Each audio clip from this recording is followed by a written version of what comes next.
Gear up for a fantastic trip in this video. We're going to point out 11 things you should stop doing in your life. Come along with us, share what you think about each point, and make sure to watch till the end for a full learning experience. The next bit is your time to think deeply and get to know yourself better. We're sure the things we'll talk about will open your eyes and make a big difference in your life. Let's dive in. First point, when someone hurts you, you don't have to explain yourself to them. Don't waste time arguing or fighting over their negativity. If a person you trusted lets you down, it's okay to walk away without needing a reason. Keep your cool and focus on getting better yourself. If they come back needing you, just saying no is fine. If they didn't act right and lost your trust, you don't owe them help, and there's no need for drama. The best move is to quietly let them go and let time take care of the rest. Look after yourself and let things work out for the best. Moving on without excuses shows you respect yourself and your limits. Remember, you don't have to stick with people who hurt you or don't value you. Everyone deserves respect and to be liked for who they are. By choosing to leave behind those who harm us, we're bravely looking out for our own happiness and growth, moving towards a life that's true and rewarding. Second point, sometimes you'll see that it's better to let go of some goals to stay true to what's really important to you. It's normal to not reach every goal we set, and sometimes we have to give up some things for others. But do it quietly, without telling everyone your plans. Keep your strategy to yourself and make changes to your life slowly and thoughtfully. Always be careful and make sure your choices show who you really are. Third point, in friendships or love, it's key not to spill private details or complain to others about why it ended. What was shared is just between you and that person, and no one else needs to know. Talking about it can lead to rumors and more trouble. If you need to talk to yourself and think about what went down. Wanting to tell others might mean you're still hurt, so it's best to deal with it quietly on your own. If there's a bad relationship in your life, end it without making it public. Keeping it to yourself helps with healing, keeps everyone's dignity, and looks after your heart with care and smarts. Fourth point, in stressful times, keep your voice calm and manage your frustration well. If you're feeling upset, channel that energy into positive actions that help you move forward in life and learn to handle stress better. Keep your emotions in check. Think about them and use that energy to make you stronger. Be careful and thoughtful because losing your cool can show weaknesses. Work through the tension quietly by solving problems, doing your duties, and using logic as your guide. Don't tell everyone about your troubles. Instead, appreciate what and who you have in your life. Practice being thankful and find peaceful ways to ease stress, looking for balance and better ways to face challenges. If you've read this far, leave a comment to show you're committed to change. And remember to like and subscribe for more helpful content like this. Fifth point, don't spread negative thoughts about others and try not to even think them. Think about the impression you make when you say bad things about someone. It could be a good conversation, but instead, you spoil the mood just to let out your negative feelings. Please avoid doing that. Don't announce who you like or don't like. Be tactful. If you're not fond of someone, you can keep your distance or at least be civil. If there's an issue, aim for a conversation and agreement. But let go of negative opinions about others. No matter your feelings, always be tactful, showing you can adapt and interact with others despite differences. Stay respectful and understanding in your interactions, which will lead to a more peaceful environment and healthier relationships. Sixth point, stop comparing yourself to others all the time. Everyone has their own journey, achievements, and successes that are valuable on their own. Comparing ourselves to others can hurt our feelings and stop our growth. It can also make us feel less confident, focusing on what we think we lack rather than our own strengths and achievements. When we compare ourselves to others, we forget our own goals and what's important to us. By not comparing, we can be grateful for our own lives and celebrate our progress. Remember, everyone is unique and comparing isn't fair or healthy. We all have different strengths, challenges, and paths. Instead of comparing, it's better to focus on our own learning and growth. Seventh point, use social media mindfully. Imagine your life as a book full of interesting stories, lessons, and adventures. Now think of social media as a library where countless other stories are shared every moment. It's thrilling, right? But there's a hidden risk: constant comparison. As we look at these digital stories, we often compare our hardest times with others' best moments. This unfair and unrealistic comparison can make us unhappy and discontent. Knowing this, it's crucial to limit how much we consume these stories. Decide to visit this digital library with a specific goal in mind. When you step into the world of social media, search for what you truly need, be it connections, inspiration, or knowledge, and then step back into the reality of your life story. But how do you actually do this?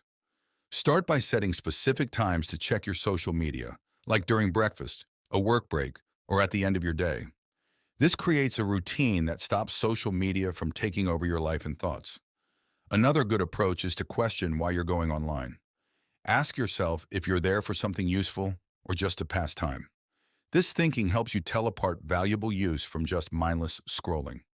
It's also important to notice if social media makes you feel bad about yourself.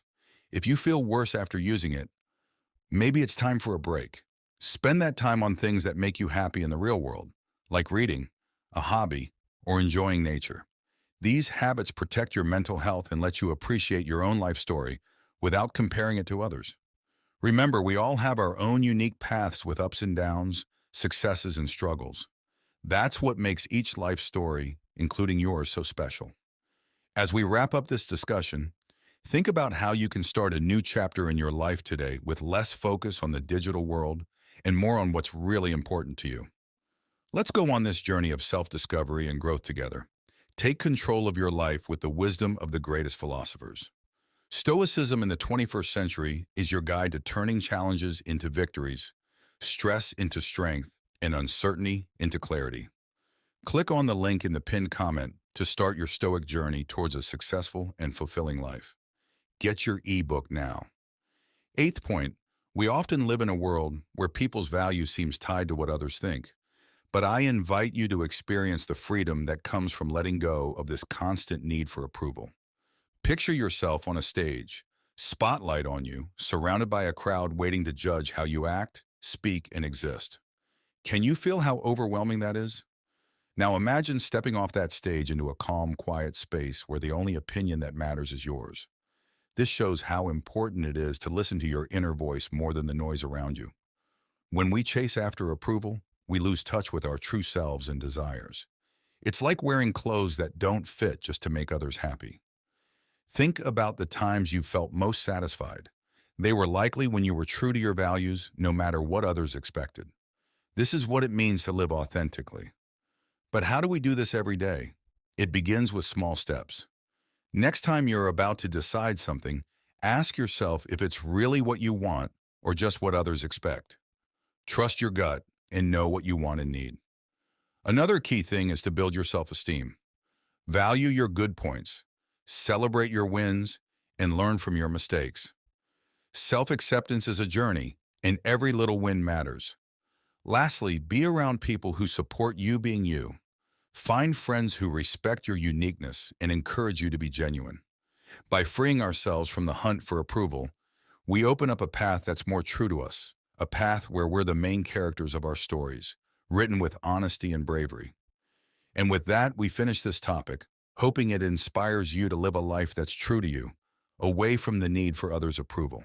Ninth point, the way we manage our friendships and love lives can teach us a lot about ourselves. Relationships are like mirrors, showing us different parts of who we are. They shape us, but it's important to keep some things private. Think of a relationship as a secret garden where you grow feelings, dreams, and memories. This garden is precious and needs to be treated with respect. When a relationship ends, it's normal to hurt and feel confused. But remember, the story of that garden is yours and the other person's alone. By keeping the details private, you respect both of you and protect your own heart. Telling others can lead to misunderstandings and gossip, which doesn't help you heal. To handle a breakup well, first, give yourself time to heal privately. If needed, get help from a therapist who can offer unbiased advice. Also, take time to think about what you've learned and how you can grow from the relationship. Every relationship, even those that end, teaches us something valuable. Lastly, keeping things private shows maturity and respect for yourself and the other person. End this chapter gracefully, knowing it's preparing you for what's next. We hope this point helps you see how to end relationships with wisdom and respect, keeping the dignity and privacy everyone deserves. 10th point, let go of unrealistic expectations. This is a call to look inward and see how our expectations can sometimes twist our view of reality. Imagine your life as a big sea adventure. Each expectation is a sail on your boat, pushing you toward your dreams. But if the sails are too big, if our expectations are too high, they can take us off course into rough seas of letdowns and unhappiness. Unrealistic expectations are like fake maps promising treasures that aren't real. They make us chase impossible standards in ourselves, others, and life. But are these standards really ours, or did others like society or the media set them for us? To start letting go of these expectations, we need to spot them. This takes honesty and self-reflection. Ask yourself if these expectations lift you up or hold you back. Do they match who you really are and what you value? The next step is to accept yourself, where you're at, and what you can't change. This isn't about giving up on dreams, but about valuing the journey, flaws and all. It's also key to set goals that are real and true to you, not some perfect image of success, and celebrate every little win, knowing each step forward counts. Lastly, remember the trip is just as important as the destination. By dropping unrealistic expectations, life can flow better, leaving room for unexpected happiness and discoveries. We hope this inspires you to sail through life with sails set to the real world, enjoying the beauty of the journey and all its surprises. 11th point, we're now looking at something we often ignore in our daily chats, but it really affects our happiness and friendships, staying away from gossip and negative talk. In this part, we'll see how avoiding these things can make us feel better and make our relationships stronger. Picture every word you say as a seed you plant in the garden of your life and others. When you use words that are supportive, kind, and positive, you're planting seeds that will grow into something beautiful. But if you gossip or say mean things, it's like planting weeds that cause trouble and hurt trust. Gossip might feel like just chatting or connecting with others, but it actually leads to disrespect and makes us think less of others and ourselves. Plus, when we focus on the bad stuff, we miss out on the good things around us. So how do we get off this path and start being more positive? First, pay attention to your conversations. If they start turning into gossip or harsh words, try to switch to talking about something good instead. Also, before you say something about someone, think about how you'd feel if someone said that about you. This can help you keep your words kind and helpful. Another step is to make sure you're around people who like to stay positive and real, just like you. Together, you can build a place where everyone treats each other well and supports one another. And remember, you're the one who can start this change. By not joining in on gossip and negative talk, you're not just keeping your own reputation clean, but you're also showing others a better way to be. By following these ideas, we can grow a more caring and strong way of thinking, which helps us become better people and have deeper, more real friendships. If you like the video, don't forget to subscribe to the channel, hit the bell for updates, and give us a thumbs up and a comment.